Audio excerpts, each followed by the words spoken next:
Kalau dikatakan siap, petani pasti siap. Harus Pak ya? Pasti itu. Harus siap Pak ya? Nggak ada kata tidak siap Oke. petani itu. Entah nanti hasilnya gagal atau tidak, itu urusan belakang. Tapi yang jelas petani itu siap dalam keadaan apapun. Meskipun sekarang kemarau, ya tinggal melihat instingnya mereka. Saya harus nanam apa sekarang?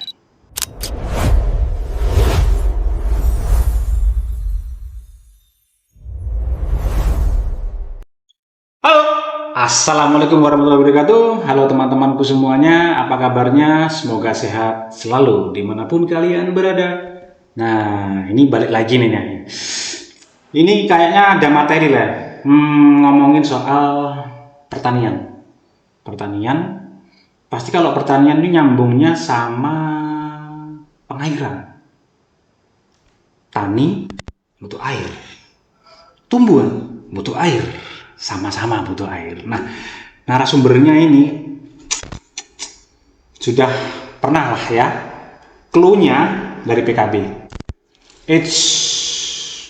Jangan pernah bosan menonton orang-orang yang itu-itu aja.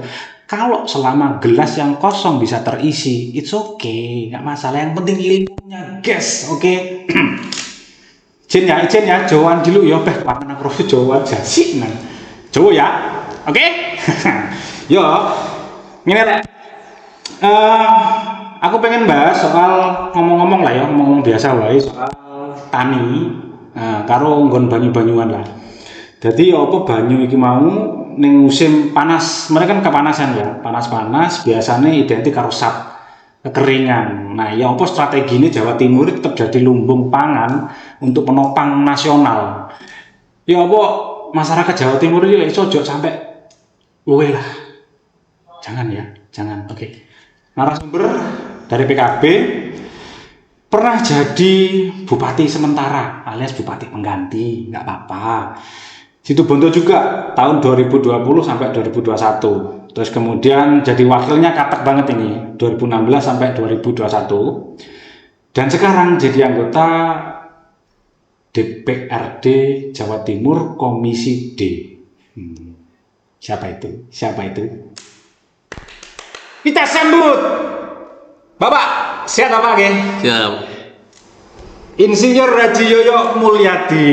Pak, ada satu Pak yang saya iri dari gelar ini Pak. Ya, oke. Sampai IR nih gimana Pak? Kenapa? Sampai IR nih saya pengen loh Pak. Nggak capek Pak? Sampai IR ya. Insinyur itu kan gelar kuno ya. Kuno Pak ya? Iya. Kalau sekarang insinyur itu nggak ada. Yang ada sarjana teknik. Tapi keren loh Pak. Jadi insinyur itu saya lulus tahun 87. Jadi sebelum ada penyesuaian sarjana teknik. Setelah itu baru ada sarjana teknik. Dan insinyur tidak muncul lagi. Sempat kuliahnya di TN Malang itu di teknik sipil dan perencanaan. Ya di bidang bangunan. Tapi jujur Pak, ini keren Pak. Kayaknya kalau nama saya depannya IR itu keren Pak. Kayak IR Soekarno gitu Pak. Greget dulu Pak. Bapak, ini kan sudah musim kemarau. Okay. Nah, pasti identiknya itu dengan kekeringan. Ya. Kan sudah mulai, Situbondo sudah mulai berapa hari Pak nggak ada hujan? Ada 1 bulan lebih? Kalau saya tadi malam kan dari Surabaya, itu masih ada gerimis-gerimis ya. Nanti Pak ya? Ya, dari Surabaya sampai Situbondo sepertinya ada gerimis. Masih ada sedikit-sedikit. Masih dikit-dikit. Dan kebetulan saya nginepnya di Bondowoso. Juga ada di situ. Ada juga? Ada di situ. Cuma tadi malam. Hari ini panas. Panas. Ya, panas. Oke. Mungkin awal-awal kemarau mungkin ini. Jadi teman-teman, gini, saya mau preview lagi ya. Jadi teman-teman, kalau misalkan sama Pak Haji Yoyo ini namanya ngode. Kita ngobrol bareng Dewan. Nah, biasanya beliau ini sukanya belak-belakan. Jadi sudah nggak ada rahasia-rahasiaan lah. Kita ngobrol apa adanya. Siap. Siapa ya? Siap. Sudah begitu. Oke, jadi Pak, saya tertarik dengan ini Pak, materi pertanian dan juga kemarau. Nah, ini bagaimana Pak kesiapan Jawa Timur secara keseluruhan nih Pak menghadapi kemarau tahun ini Pak? Kalau dilihat luasan area area pertaniannya ya. Oke. Jawa Timur itu kan hampir 1,8 juta hektar. Ya. Seluruh Jawa Timur. Produktif semua ya. Ya, produktif 1,8 itu. Kemudian dapil kita ya, Banyuwangi, Situbondo, Bondowoso. Situbondo itu kan 30.000 hektar sekian. Kemudian Bondowoso 50.000 hektar sekian. Banyuwangi ini hampir 75.000 sekian. Jadi hampir 160.000 hektar. Artinya kalau 160.000 hektar itu terbagi ke 1.800.000, itu kira-kira berapa persen? 20%-an lah. Areal dapil kita mensuplai untuk kepentingan Jawa Timur itu sekitar 20%.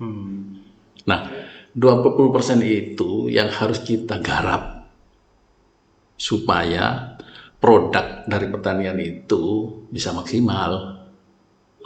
160.000 hektar itu yang kita harus garap di saat kemarau supaya suplai swasembada pangannya itu bisa maksimal ke Jawa Timur.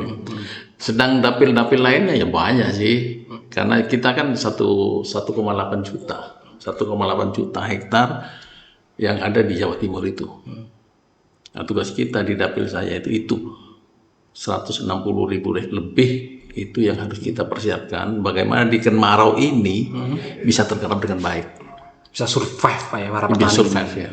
Oke. Pak, ini Bapak katanya ini saya dengar-dengar Bapak ke sawah juga ya Pak? Oh, harus saya ke sawah. Dari kecil saya apa?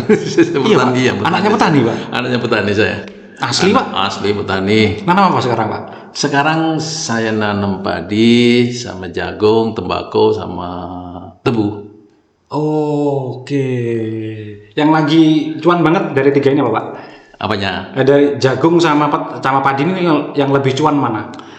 Kalau cuannya tuh sama sih. Tebu tuh sekarang lagi mau memasuki musim tebang. Ya. Sementara padi sekarang ya padi tanam kedua. Nah, tanam kedua ini risikonya air kurang. Oh, tanam kedua itu berarti mulai bulan? Tanam kedua itu, tanam pertama itu di saat hujan musim kemarau. Oke. Desember sampai bulan 4. Oke. Tanam kedua itu musim tanam kedua ya mulai dari bulan 5 sampai Desember lagi. Sampai 8. Oh, 8. Itu. Nah, tanam kedua ini berisiko. Kalau areanya itu airnya tidak mencukupi, jangan nanam padi. Jadi nanam jagung atau nanam palawija. Jadi masanya itu memang tanam kedua ini memang harus dipilih, harus pandai-pandai petani itu memilih jenis petanam apa yang akan ditanam itu. Nah, saya ada lengkap, saya ada jagungnya, ada tembakaunya, ada padinya, ada tebunya yang mau tebang ini. Oh, sekarang gitu. Memang basicnya gitu Pak ya dari petani kecil. Ya, memang petani. Jadi sekarang saya petani, kebetulan ada di Komisi D yang ngurusi irigasinya, infrastruktur airnya. Nah, ini harus tadi saya ke sawah di situ ada air, saya minta sumur bor, ya insya Allah bisa membantu nanti di kemarau. Jadi secara gambaran sudah siap apa belum Pak ini petani kita ini menghadapi kemarau tahun ini? Apalagi El Nino kan sudah nggak bisa diprediksi kan ya. Kalau dikatakan siap, petani pasti siap. Harus Pak ya. Pasti itu. Harus siap Pak ya. Nggak ada kata tidak siap petani itu. Entah nanti hasilnya gagal atau tidak itu urusan belakang. Tapi yang jelas petani itu siap dalam keadaan apapun. Meskipun sekarang kemarau, ya tinggal melihat instingnya mereka. Saya harus nanam apa sekarang? Instingnya, ya lihat lokasinya. Oh, lokasi saya ini sekarang bisa padi, ya kita tanam padi. Karena mungkin airnya cukup. Tapi kalau tidak cukup jangan dipaksa. Bisa-bisa Mas Bro. Jadi gambaran saya sebagai petani. Kalau dibandingkan dengan tahun lalu Pak, lebih siap mana kira-kira Pak? Petani kita ini Pak, kan tahun lalu kayaknya banyak kabar-kabar atau banyak berita ya di banyak daerah lah, itu ada yang gagal panen itu kan Pak ya. karena hujan berlebihan atau karena kemarau terlalu panjang gitu Pak. Nah, Jawa Timur sendiri Pak, kalau dibandingkan tahun sekarang, nah kemarau yang akan datang dengan kemarau tahun kemarin jauh lebih siap mananya kalau menurut Bapak? Tahun lalu itu banyak petani salah prediksi. Salah prediksi, salah insting. Ya, El Nino tadi Pak ya gara-gara. Iya, iya, karena kan enggak karuan ya anunya. Kita nanam padi ternyata kemarau. Oh, Tapi nanam jagung ternyata hujan. ternyata hujan. Nah, sehingga prediksinya banyak yang keliru. Nah, sekarang prediksi itu akan muncul lagi di tahun ini. Karena musim apa itu El Nino-nya itu masih ada kan ya. Nah, sekarang untuk ukuran cuaca bulan 6 itu harusnya kemarau. Oke, bulan ini Pak. Iya, bulan ini harusnya kemarau. Tapi nyatanya kemarin hujan. Masih ada hujan. Iya. Kalau nanam jagung kena hujan pasti kuning. Oh, berarti Karena itu makanya saya gagal panennya di situ. Ya. Tapi kalau misalkan tanam padi tapi tidak hujan, ya sama, tidak sama, tidak Kering mati. Kering mati. Nah, insting petani seperti itu yang harus diperlukan oleh seorang petani. Berarti untuk tahu prediksi masyarakat harus melihat digital dong, Pak. Artinya harus melihat pandai-pandai melihat secara kasat mata, secara mata ini ya, mata visual. Juga mereka harus mempertimbangkan prediksi dari BMKG. Iya, benar. Wajib itu Pak ya. Wajib itu rumus Pak ya sekarang. Rumus itu. Tapi kan sekarang banyak petani itu yang akalnya jalan. Tidak ada air, ngebor dia. Jadi jalan itu. Sementara kan sekarang misalkan Situbondo ya. Situbondo itu air yang diharapkan dari Bondowoso, dari Sampean. Sampean terbelah menjadi Sampean baru, Sampean lama. Yang Sampean baru itu ke arah Banyu Putih. Yang Sampean lama ini ke arah Situbondo, terbelah itu. Jadi, nah sekarang di musim kemarau, debitnya itu kan tidak sampai 10. Beda di musim hujan. Kalau di musim hujan 20 sampai 25 melimpah. Tapi sekarang tidak sampai 10, di bawahnya 10. Nah ini kan diatur air ini dengan kapasitas 35.000 hektar itu. Oke. Gimana cara ngaturnya ya? Pengairan ngaturnya air, makanya ada irigasi. Ada namanya irigasi, itu pengaturan untuk mensuplai air terhadap tanaman, membasahi tanaman. Yang diatur biasanya di waktu saya jadi PU, dulu giliran. Anunya giliran, alirkannya air tuh giliran. Di sini sekarang, besok di sini, seperti itu. Pertanian di Situbondo itu. Karena apa? Airnya tergantung dari Bondowoso. Tidak punya air sendiri. Ya. Ada air sendiri melalui bor. Itu kalau petani yang punya modal, Pak. Iya. Kalau nggak punya modal? Iya, ngampung lah. Ngampung dengan teman-teman sebelahnya. Kan biasanya kalau setahu saya kalau di mana-mana itu kalau sistem pertanian itu kan padi nih, Pak ya. Padi itu kalau air kan dari sawah ini kemudian kalau mau dibuang dibikin kanal sedikit, pindah ke terus gitu kan Pak? Kan begitu ya? Iya. Irigasi itu Mas. Namanya irigasi itu. Irigasi itu kan gini. Irigasi itu air di bawah permukaan tanah, air di bawah tanah diangkat ke atas tanah. Kan coba sambil lihat di Sampean lama Dam 5. Airnya itu kan di bawah jalan. Dia gimana supaya air ini naik ke atas jalan untuk mengairi sawah yang ada di atas tanah. Itulah irigasi. Irigasi, makanya diatur irigasinya, dibendung, dinaikkan, dinaikkan sampai masuk di atas tanah. Asalnya kan di bawah tanah, di bawah itu, di bawah elevasi tanah 0. Ditarik ke atas. Bisa ditarik dengan pompa, juga bisa ditarik dengan sistem. Sistem itu seperti bendungan, masuk tinggi, ngalir, masuk tinggi sampai ke sawah.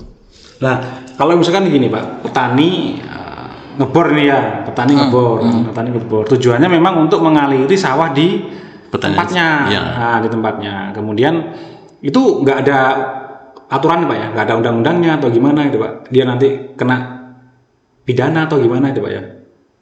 Ngambil air dari air tanah itu. Kalau yang saya lihat banyak di Situbondo itu banyak ngebor itu air dangkal. Oh. Air dangkal, air tanah yang kedalamannya paling 10 meter. Kemudian dia ditarik untuk ngairi sawahnya. Tapi sawahnya itu kan nyerap lagi ke dalam. Artinya itu permukaan buminya tetap utuh. Jadi dia sirkulasinya gitu. Oke. Berarti yang penting tidak dikomersilkan gitu Pak ya, secara luas. Iya, yang keliru kan dijual. Ngebor dijual jadi minuman itu. Nah, itu berarti harus kalau ada misalkan tetangga sebelahnya juga butuh air, itu kan pasti kalau di tengah sawah mereka butuh ngebor itu kan butuh biaya. Ya. Listrik juga bayar Ya, gitu kan Pak. kalau di tengah sawah tidak ada listrik, solar, Misalkan pakai solar. solar sekarang naik. Nah, Kacau. misalkan tetangganya pengen Pak ya, aduh aku juga ini aku inilah ongkos, ini bukan beli inilah ya sebenarnya Pak, bukan jual beli akhirnya kan jatuhnya Pak ya. Nah, Lebih ke ini nggak sih Pak, apa ya, memang bukan niatnya dia dari awal untuk komersil itu memang. iya. Nah, kalau di Kemarau itu Mas, yang tadi saya bilang giliran itu ya, digilir itu, sekarang di sini, sekarang gini digilir tiap minggu, mungkin 1 minggu 3 kali sekali. Nah, kalau ada yang kurang baru ngebor tambah. Orang yang ngebor itu untuk nambah yang kurang. Kalau nanggu gilirannya tidak nututi. Kecuali sawah-sawah yang memang non teknis, yang airnya ngalir terus. Ya. Dia ada sumber seperti di ini Wonokoyo. Wonokoyo itu kan Memang dari sumber atau sungai dia. itu, Pak, ya? Jadi dia non teknis sudah, dia ngalirnya sendiri. Enak, dia 1 tahun penuh dia tanam padi dia. Enak, itu mahal tanahnya di situ. Itu air non teknis namanya. Kalau yang teknis yang diangkat tadi itu, yang diangkat tadi. Ya kan kasihan Pak kalau misalkan petani sudah susah, kemudian dia ngebor, pengennya itu pekerjaannya langgeng kalau jadi petani gitu kan. Kemudian dia ngebor tiba-tiba ya adalah dipermasalahkan gara-gara hal itulah, ngapain? Ini zaman sudah susah sekarang, apa-apa mahal. Ini naik, dikit-dikit naik masih aja dipermasalahkan. Ini kasihan banget. Memang jadi petani itu ditanya Mas. Jika dibanding senangnya dengan susahnya, banyak susahnya. Saya rasakan itu. Bayangkan, dari sekian hektar, sampai 1 hektar, panen 3 bulan, dapatnya katakanlah 10 juta, itu dipakai 3 bulan. 10 juta 3 bulan? Katakanlah 3 bulan. Nah, untuk membiayai lagi dengan biaya baru lagi dia. Beda dengan pegawai. Pegawai 1 bulan, tiap bulan ada. Tapi kalau orang petani itu, penghasilannya 3 bulan sekali. 3 bulan sekali itu disimpan untuk dimakan 3 bulan berikutnya. Saya ngalami itu. Jadi banyak susahnya petani. Makanya pemerintah itu harus turun bagaimana harga obat-obatan, pupuknya, benih, pendukungnya, itu ya terjangkau lah Pak ya. Terjangkau lah. Jangan sampai gini, biaya operasional petani itu dengan hasilnya itu imbang aja sudah tidak bagus. Karena petani itu 3 bulan sekali dapat duit dia. Jangan sampai beda kalau petani kaya. Kalau petani biasa itu kan cuma 1 petak, dia dimakan Mas 3 bulan sekali nunggu. Itu loh. Ini misalkan 1 tahun petani di seluruh Indonesia itu mogok nggak mau nanam, apa yang terjadi kira-kira Pak? Nah, sebenarnya yang dikatakan pahlawan sesungguhnya itu Pak petani. Iya ya. Dia memberi makan pada masyarakat. Iya loh Pak. Ini 1 tahun Pak misalkan. Iya. 1 tahun mereka mogok nggak mau nanam sama sekali. Jadi apa Pak negara kita? Iya. Ini impor ya. Tambah banyak impornya. Beras ada impor. Cuman oke Pak, kita lanjut ke. Jadi kalau di Jawa Timur Pak, seberapa besar sih Pak kontribusi Jawa Timur untuk pangan nasional Pak? Kalau dilihat luasannya, nasional itu kan 7 juta. 7 juta hektar, sementara Jawa Timur itu 1,8 juta hektar. Kontribusinya itu kira-kira berapa persen sih? Oh, lumayan, dari Pak, 1,8 hektar Lumayan, ya? ke 7 juta itu. Lumayan. Jawa Timur. Di Jawa Timur loh, Pak. Jawa Timur ini, bicara Jawa Timur, nasionalnya itu kan 7 hektar, 7 juta hektar. Itu masih dibagi Jawa Barat. Iya, terus nasional 7 lain-lain. juta hektar, sedang Jawa Timur punya area 1,8 juta Dan itu hektar. produktif. Produktif. Jadi Jawa Timur ini luar biasa, hampir 30-an. Kalau saya nggak tahu dah 1,8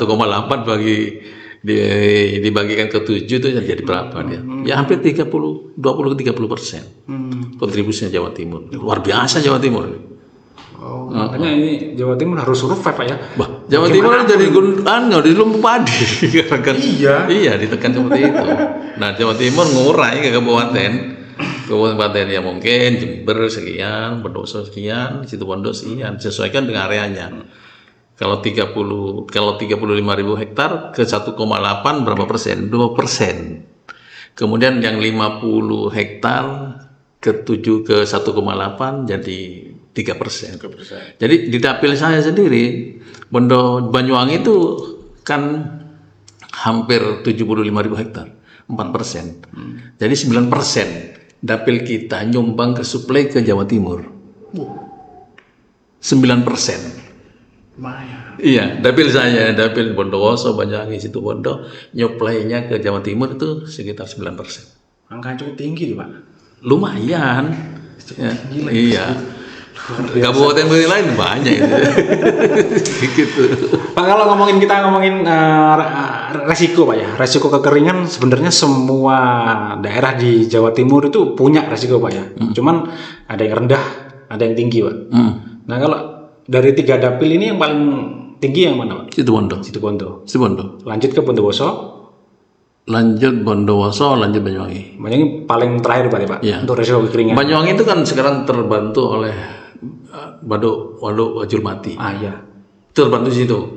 Waduk Wajulmati itu pemerintah pusat bangun di situ, di daerahnya Situbondo, hanya mengairi 300 hektar untuk Situbondo. Sisanya Banyuwangi. Jadi terbantu di situ. Sementara yang sampean baru sampean lama itu lebih banyak Situbondonya. Ngairnya karena sampean lama hampir 35 hektar, sampean barunya hampir 3.000 hektar. Jadi sekitar segitu itu. Sisanya Bondowoso dikit. Bondowoso ada bendungan-bendungan yang alamiah gitu. Di situ Bondowoso. Jadi banyak sumber-sumber yang tiap tahun ngalir di Bondowoso, tiap tahun sepanjang tahun nanam padi. Terbantu oleh sumber-sumber itu. Nah, Pak, dari yang Bapak sampaikan tadi kan berarti tidak semuanya itu mengalir secara rata, Pak ya. Artinya sumber-sumber atau pembagian tadi nggak merata kan, Pak? Yang Banyuwangi lebih banyak, Situbondo sedikit. Nah, pernah nggak, Pak? Atau bagaimana sih caranya agar pemerintah itu turun tangan memeratakan atau mencegah bagaimana caranya agar tidak terjadi fenomena rebutan, Pak? Nggak bisa, karena namanya topografinya memang dibangunnya di Bajulmati. Bajulmati dibangunnya di Situbondo, di hutan Baduran. Kan setelah itu perbatasan Banyuwangi. Galirnya ke Banyuwangi. Iya, soalnya arahnya ke Banyuwangi nggak bisa. Yang dapat pengairan di Situbondo kan Wonorejo aja. Wonorejo aja kan. Setelah itu Banyuwangi. Sisanya Banyuwangi ya. Di Wonorejo cuma 300 hektar. Sisanya Banyuwangi sudah menikmati semua. Tapi bangunnya di sini di Situbondo. Sama dengan Bondowoso. Bondowoso juga bangunnya di Bondowoso, tapi yang menikmati Situbondo. Karena mengalirnya seperti itu. Seperti sifat air, Pak, yang mengalir dari tempat tinggi ke tempat rendah. Seperti itu. Itu nggak pernah ada laporan, Pak, dari masyarakat mereka iri atau gimana gitu, Pak? Oh, enggak ada, Pak ya? Ada. Masyarakat yang mana? Masyarakat pertanian. Yang penting sawahnya diairi selesai. Nggak tahu bagaimana caranya. Yang penting sawah saya ada airnya selesai. Itu PR-nya siapa, Pak? Hah? PR-nya siapa? Ya PR-nya Pemerintah. Pemerintah. Pemerintah. Terus tugasnya kalau dari legislatif apa kalau gini, Pak? Pengawasan. Nah, saya pernah jadi eksekutif, pernah jadi legislatif. Sekarang posisi legislatif. Ini mantap ini Pak obrolan Pak, karena Bapak sudah menguasai dua-duanya. Iya. Jadi eksekutif, sekarang saya legislatif ya.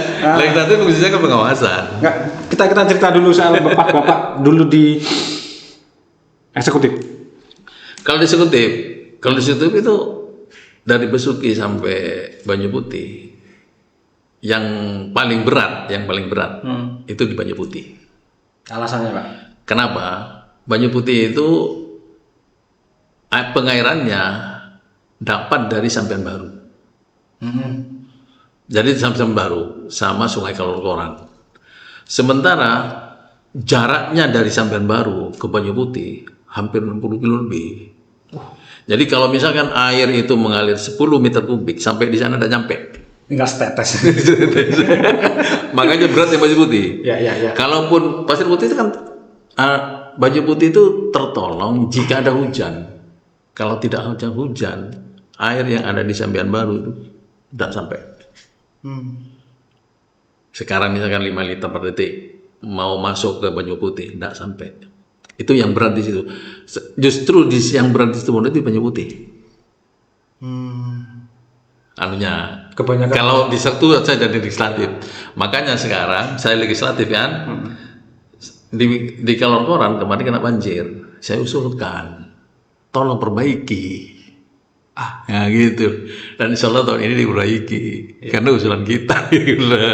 Nah ini penting yang begitu, karena apa? Karena kita paham kebutuhan petani di Banyu Putih itu luar biasa, sangat butuh sekali, berapa kubik pun dia diterima. Nah kemarin kena banjir rusak, nah saya usulkan tolong perbaiki yang di Kalor-Koran itu, Sungai Kalor-Koran itu. Dan tahun ini sudah masuk tender, sekarang diperbaiki. Alhamdulillah kan. Nah, itu berkat usulan itu. Itu berarti nanti proyeknya miliknya PU. Proyeknya miliknya PUSDA Surabaya. Oh, oke. Kan tempatnya di sini di situ. Realisasinya kapan Pak? Hari ini, tahun ini. Tapi nanti berarti ini kalau misalkan nggak realisasi ini tugasnya Bapak. Iya. Untuk Sekarang posisinya tender, sudah realisasi artinya. tinggal pengawasannya Pak ya. Tinggal Ini bener apa enggak ini? Iya, tinggal pengawasannya aja itu. Oke. Nah, tapi repot Pak ya. Seperti kata Bapak tadi, kalau di wilayah tadi itu terlalu jauh jaraknya. Misalkan harapannya mungkin dari air hujan Pak ya. Mungkin ada apa namanya Pak ini yang tada hujan itu ya? Tada hujan. Sekarang masih efektif nggak sih Pak itu Pak? Kayak sawah tada hujan itu Pak? Kurang efektif. Karena terlalu panjang Pak kemarauannya ya? Iya. Jadi Pas hujan kita nampung dapat banyak, kemarauannya ternyata sampai tembus 7 bulan misalnya. iya tidak.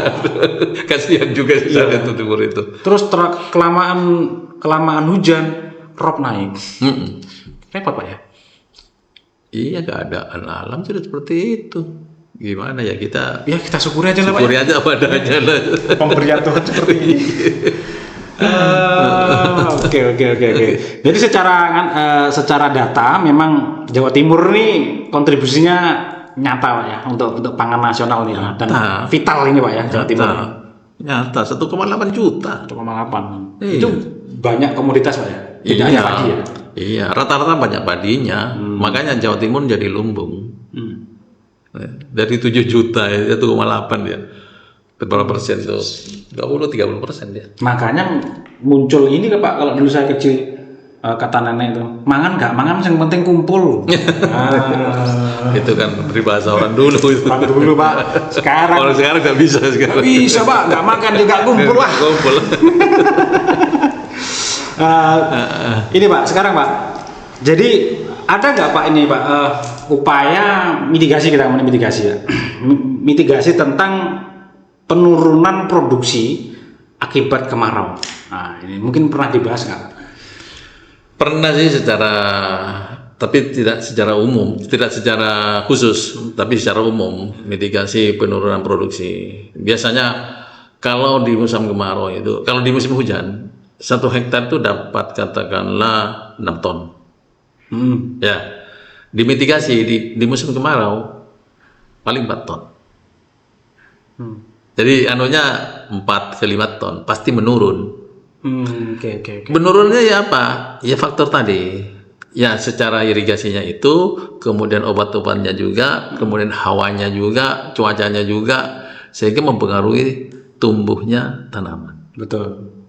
Tapi kalau di musim hujan, cuacanya bagus, airnya ada, lengkap, obat-obatnya tidak seberapa, nah, penyakitnya juga tidak seberapa, nah, mungkin hasilnya menjadi maksimal.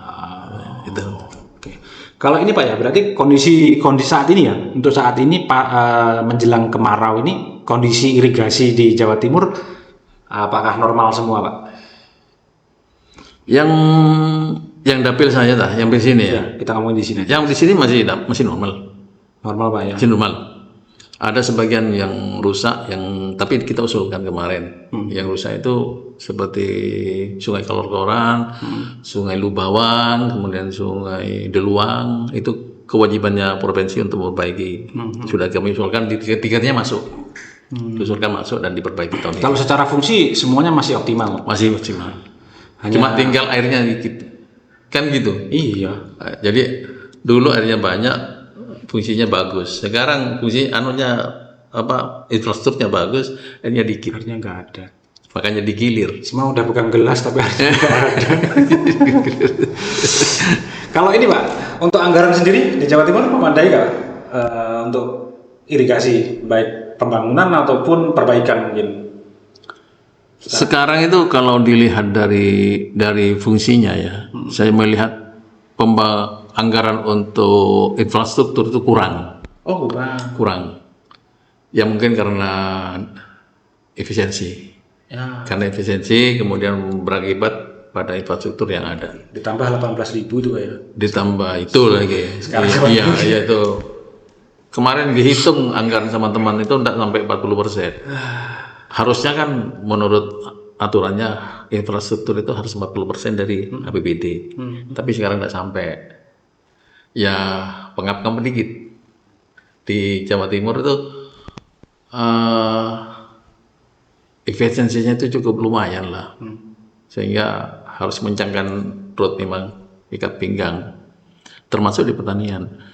Cuma dia bagusnya di Jawa Timur itu pelayanan dasar itu diutamakan, seperti kesehatan sama pendidikan masuk di situ. Sebenarnya pertanian itu kan pelayanan dasar juga. Iya. Tapi infrastrukturnya kan bukan. Ya itu loh Pak. Tadi kan seperti saya bilang Pak, saya sempat mikir kalau misalkan yang demo itu adalah petani se-Indonesia, mereka nggak mendatangi kantor pemerintahan lah, enggak, demo di rumah masing-masing tapi kompak setahun nggak nanam, selesai kita Pak. Tidak makan semua. Tidak makan semua. Tidak makan apalagi semua. dengan kondisi sekarang semuanya mahal, itu mahal. Iya. Sekarang kan beli pupuk mahal, terus beli obat-obatan mahal, beli benih mahal, semuanya mahal, ongkos pekerja mahal. Mahal, semua mahal. Katakanlah sekarang 1 hektar biaya operasionalnya itu 10 juta. 1 hektar. 1 hektar 10 juta. Untuk padi Pak ya, untuk padi ya. Untuk padi ya. Nah, Kemudian 10 juta. 10 juta. Kemudian dia menghasilkan katakanlah 5 ton atau 6 ton. Standar itu Pak ya. Standar.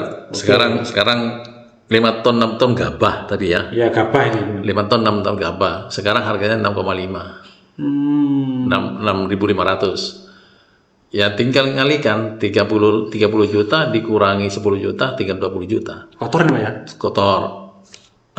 Tidak bersih. Oh bersih. 30 juta dikurangi 20 juta jadi 10 juta jadi 20 juta. 3 bulan. Ya, tapi 3 bulan. Artinya per bulannya dia 6 juta.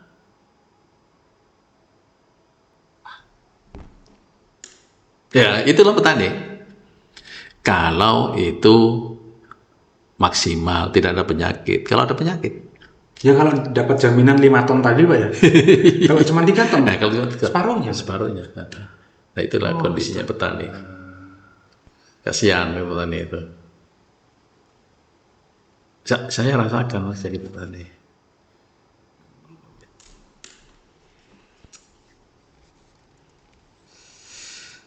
Kasihan ternyata Pak. Ya pahlawan untuk negara itu sebenarnya kan petani. Berapa ribu orang yang dia harus diberi makan. Katakanlah satu Bondo ada 400.000. Iya. Katakanlah 400.000 orang.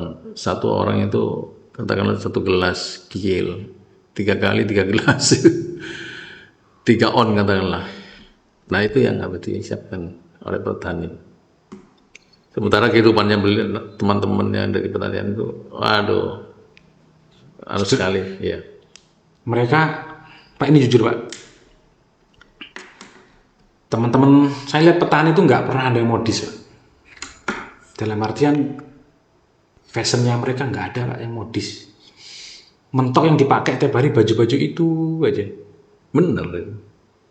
Sponsor dapat baju yang dipakai tiap hari, sponsor yang dapat dari beli obat dipakai. Ya. Kalau enggak yang gambar-gambarnya calon presiden, Calon bupati. calon bupati. Itu pun sudah yang bertahun-tahun Tahun lalu. lalu sampai lalu. Masih aja dipakai itu aja. Dia pakai baju baru di Lebaran. Itu cuma satu. Itu pun masih diberi orang. Kalau petani-petani, tapi ada petani yang kaya, ya tentu beda perlakuannya. Kalau petani-petani 1 hektar itu cukup untuk dimakan, Mas.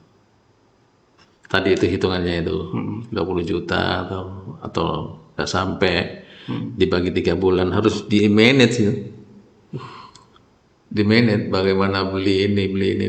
Ya kalau ada tingkah ada selamatan dan sebagainya, baik Hutang sana, hutang hutang sana, sini. ya, kasihan. Oke. Pak, kalau sejauh ini Pak, sinergi antara pemerintah, provinsi, kabupaten, dan pusat soal pengelolaan irigasi ini bagaimana Pak? Apakah berjalan terkonek secara maksimal atau masih ada sekat-sekat atau mungkin macet sedikit gitu Pak? Terkadang di daerah lain, di daerah lain itu antara pusat sama provinsi dan itu ada sekat. Katakanlah yang di daerah Bengawan Solo itu kan kewenangannya pusat. Pemerintah provinsi tidak punya di situ, jadi tidak punya kewenangan di situ, punya hanya jaringannya. Nah itu saling lempar kadang-kadang. Jadi kalau saya sempat datang daerah barat, tapi kalau di sini enggak. Jawa Timur Kalau di dapil saya aman, harmonis Pak ya? Harmonis, sangat harmonis di sini. Karena pengurus air paling bawah, katakanlah pengurus air paling bawah, HIPA itu selalu koordinasi dengan balai. Terus tingkat-tingkatan ini. Kalau ada kerusakan dan sebagainya, dia lapor, balai betulin. Jadi harmonis. Kalau yang situ Bondo itu harmonis, Bondowoso juga harmonis, Banyuwangi juga harmonis. Yang daerah-daerah lain yang punya kewenangannya tinggi, seperti pusat itu, kemudian provinsi tidak punya kewenangan tapi punya jaringan, itu sering lempar. Ya mudah-mudahan teman-teman yang di dapil itu bisa menyelesaikan juga. Ya. Kita bantu menyelesaikan untuk mempertemukan duduk bersama. Kalau soal keluhan dari petani itu tentang irigasi itu apa biasanya Pak paling banyak? Apa mungkin irigasi rusak? Kalau di sini ya, kemarin itu waktu saya jalan di bawah di Jalan Mawar itu, Pak ini irigasinya peleksengannya rusak. Keluarnya itu secara struktur dia mengeluh infrastrukturnya rusak. Kemudian secara ketersediaan air mengeluh airnya kurang. Itu yang ada di situ Bondo. Tapi infrastruktur itu kan bisa diatasi, sekarang diperbaiki, tinggal airnya. Caranya gimana nambah air? SDA-nya Nah, ini. itu yang susah. Sementara kiriman dari Dam Sambian Lama itu saat sekarang kemarau itu 0,5 liter per detik untuk kiriman ke Situbondo. Itu dikeroyok 35.000 hektar. Bisa bayangin ya, jadi atur itu akhirnya. Ya itu Pak. Ya diatur. Terus itu misal nih Pak, Infrastruktur semua sudah bagus. Tinggal airnya aja ini yang mengaliri nggak ada. Solusinya gimana, Pak? Saya sempat ngusulin ke provinsi kemarin.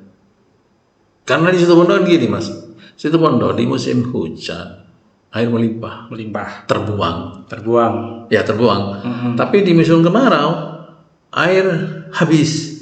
Tidak ada. Saya sempat ngusulin, cobalah buat embung untuk nyimpan yang melimpah itu. Jangan sampai terbuang ke laut. Ya taruhlah embungnya katakanlah di daerah Bondowoso, tapi alirannya tetap ke Situbondo. Oke. Itu mungkin di daerah Widuri, daerah mana taruh embung untuk nyimpan uang. Tentunya embungnya besar kan Pak ya? Iya, ya biar nggak menguap kan? Iya, sempat dulu di mana ini di genteng-genteng itu saya usulkan tempat di situ embung, tapi sampai sekarang belum terwujud. Kalau Situbondo kan daerah lahan-lahan untuk pembangunan itu kan masih sangat mungkin Pak ya? Masih, Bondowoso masih Pak ya? Masih. Belum dalam kategori kita belum padat banget kan tidak Pak? Tidak, masih. Ya ada 4-5 embung lah cukup untuk nampung air yang terbuang. Kan embungnya nggak ada sekarang. Menyimpan air melimpah itu nggak ada. Ya solusinya saya kemarin embung. Tapi teman-teman di provinsi selain embung ya kebor saja. Tolong Pak Perbanyak kebor, buat rumah-rumah pompa yang ada di kabupaten. Alasannya apa Pak? Apa terlalu tinggi itu Pak? Apa membengkak itu Pak kalau untuk bangun embung? Ya mungkin daerahnya mungkin kan punya perhutani ya. Ribet mungkin. Kan punya perhutani. Area dasnya itu kan rata-rata di Situbondo kan area dasnya punya perhutani. Masa perhutani nggak mau ngasih Pak? Ini kan juga untuk kepentingan negara juga toh? Iya, kalau kita duduk bersama saya kira iyalah. Ya, ini kan untuk kebersamaan. Iya. Masa iya untuk kebersamaan terus hitung-hitungan gitu? Kasihan petani. Pak Perhutani, kasihan petani Pak. Ayolah Pak. Pak, Bapak ini kan basicnya juga petani. Emang ada ya padi itu yang tahan kekeringan Pak? Jenis padi yang tahan kering itu ada. Emang ada? Ada. Itu namanya itu padi gogo. Beneran efektif tahan kering tuh Pak? Iya. Sampai seberapa tahan dia dengan kekeringan Pak? Bahkan tidak ada air pun dia bisa tumbuh dia. Berarti Bapak pernah coba? Cuma di sini nggak ada bibitnya, yang ada di luar Jawa. Saya sempat bertani juga di luar Jawa. Waktu saya di luar Jawa, padi gogo itu untuk kebutuhan air itu minim, tapi bisa tumbuh. Cuma umurnya panjang, 6 bulan. 2 kali Pak? Iya 2 kali. Tidak telaten kita. Kalau 2 bulan kan bisa 2 jagung. Iya ya. Iya, bisa 2 jagung. Jadi di Sulawesi dulu ada padi gogo namanya. Yang saya tahu padi gogo itu istilahnya namanya. Itu tahan untuk Kalau untuk tanaman sela mungkin di bawah lahan-lahan hutan itu mungkin bisa Pak ya. Tapi kalau lahan produktif seperti sawah kayaknya eman. 2 bulan. Mending jagung 2 kali panen. 2 kali panen. Padi pun 2 kali panen juga. Iya 2 kali panen. Iya sih. Jadi jenis padi itu yang di Jawa tidak pernah saya temui itu.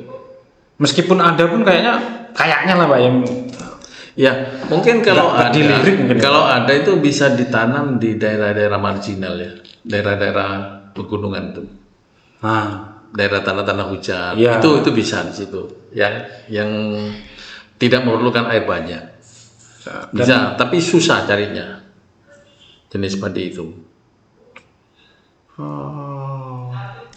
Berarti kurang recommended Pak ya untuk Jawa Timur ya? Kurang recommended. Minat orang itu. Sekarang yang petani kan minatnya gini Mas. Tanaman cepat sikat, hasil banyak. Ada tanaman cepat singkat, hasil banyak. Misal kedelai. Cuma kedelai harganya fluktuatif. Ya. Tidak seperti padi dan jagung. Ya. Kalau padi dan jagung ditetapkan pemerintah HIT-nya. Enak. Tapi terjamin lah ini, petani. Lombok. Itu. Lombok itu tidak butuh air banyak itu. Kalau banyak air di Lombok itu bisa mati. Tapi harganya fluktuatif dia. Lempar dadu Pak ya petani ya. Iya. Jadi untung-untungan dia. Terus kemudian apalagi bawang. Bawang itu kan butuh air dia. Butuh air cuma siram aja. Ini yang bawang jahat apa bawang baik nih Pak? Bawang merah. Oh, bawang jahat. Iya. Saya nyebutnya bawang jahat sama bawang baik Pak. Bawang baik itu putih ya. Bawang putih. Kita kan anak dongeng-dongeng gitu Pak. Jadi tinggal milih. Kalau petani yang rutin mengerjakan itu, dia tidak melihat iklim. Dia selalu tanam. Terus dia continue tanam. Mau mahal, mau murah dia tanam.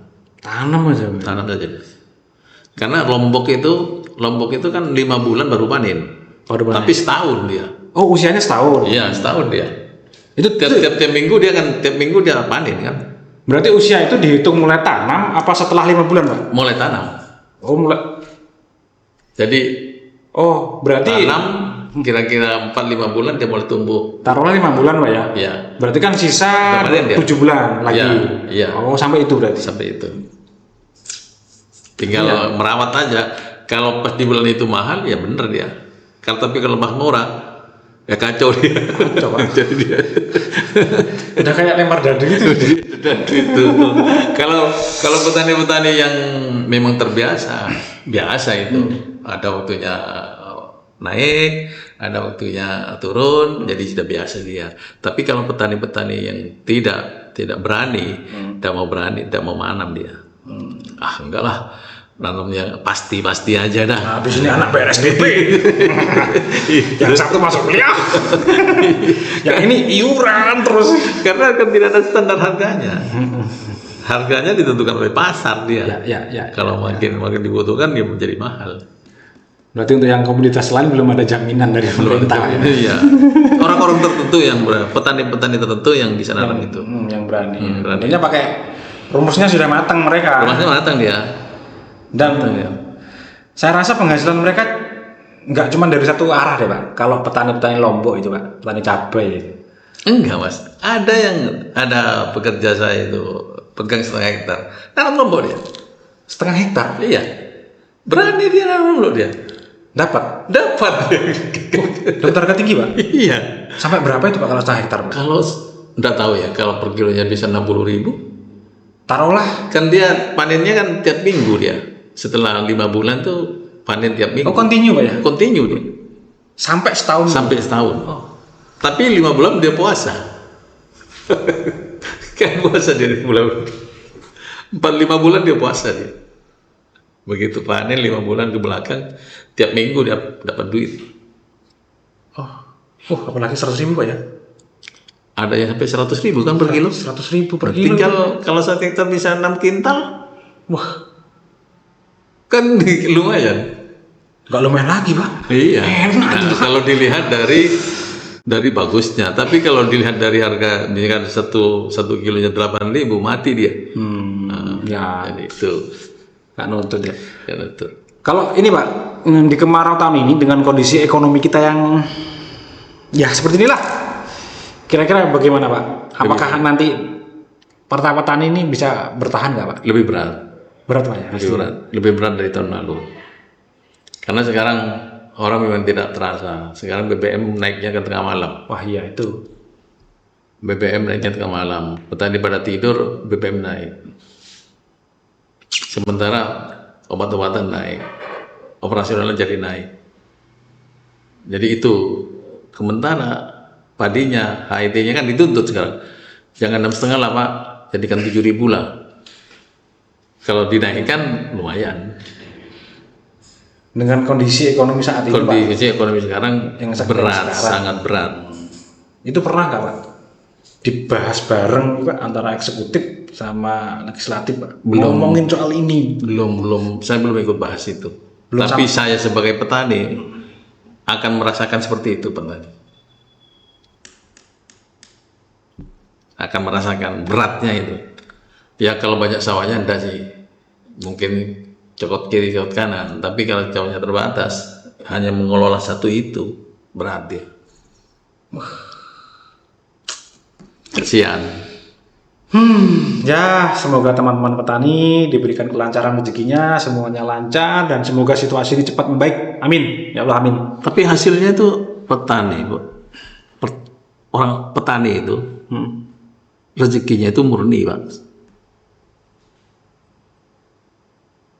Murni dari pemberi sang kuasa. Karena saya bilang murni. Sampean garap 1 hektar dengan orang lain 1 hektar, ngumpul patang, beda hasilnya. Kalau dijual itu tidak sama. Ya udah rezekinya itu. Satu tempat dengan dibagi 2, 1 hektar 1 hektar, sampai garap ini, satunya garap ini, hasilnya tidak akan sama.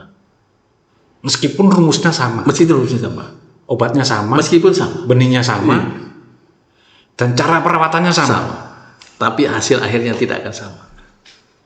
Itu faktor apa Pak yang mengaruhi? Rezeki, rezeki murni dari Allah. Udah. Makanya hidupnya petani itu tenang. Nggak gerusa-gerusu, ya tenang ya, kerja aja, sholat, itu ke sawah. Sudah ada mikir anak kuliah, pada yang penting saya makan.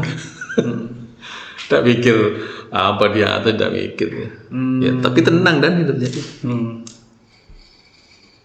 Pak, kalau asuransi pertanian itu kan ada Pak ya? Ada. Itu sudah merata nggak Pak? Apa semuanya sudah melek sampai di Tidak situ? ada sampai. Hanya tertentu aja? Ya, ada. Kalau asuransi pertanian untuk kalangan-kalangan besar itu yang punya sawah 10 hektar ke atas, bisa diikutnya ke sana.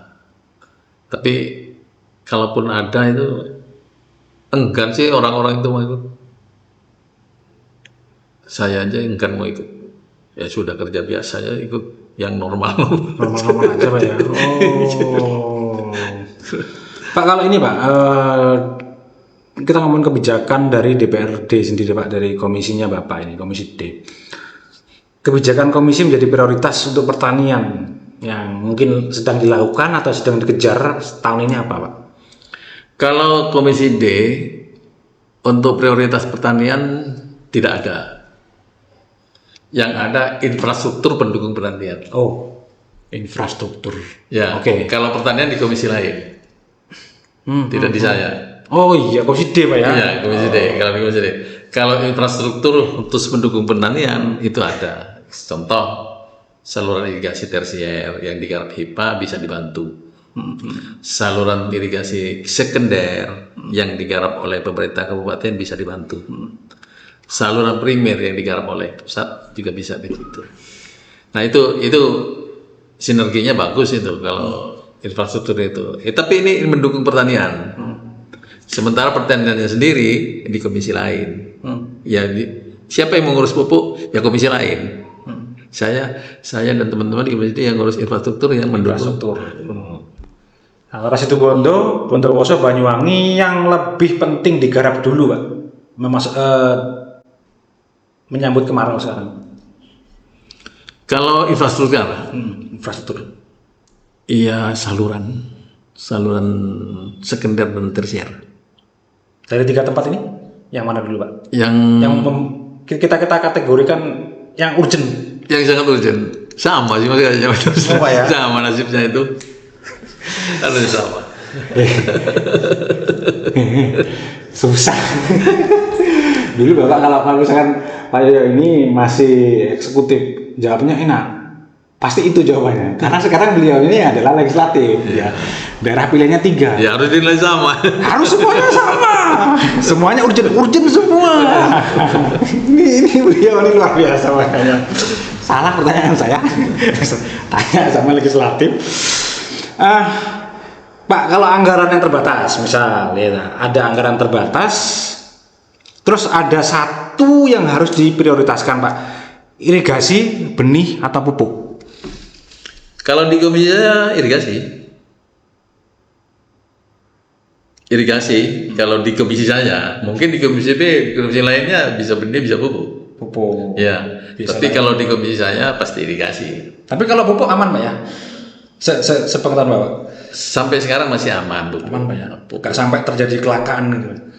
Tidak sampai, cuma kadang-kadang ada macetnya juga, kadang-kadang 1 minggu macetnya. Kalau dulu berbulan-bulan, sekarang sudah 3 hari, 4 hari baru bisa datang pokoknya. Harus menunda untuk. Tapi rata-rata macetnya tidak sampai 1 minggu. Oke. Pak, kalau misalkan gini ya, ini Bapak nih disuruh memilih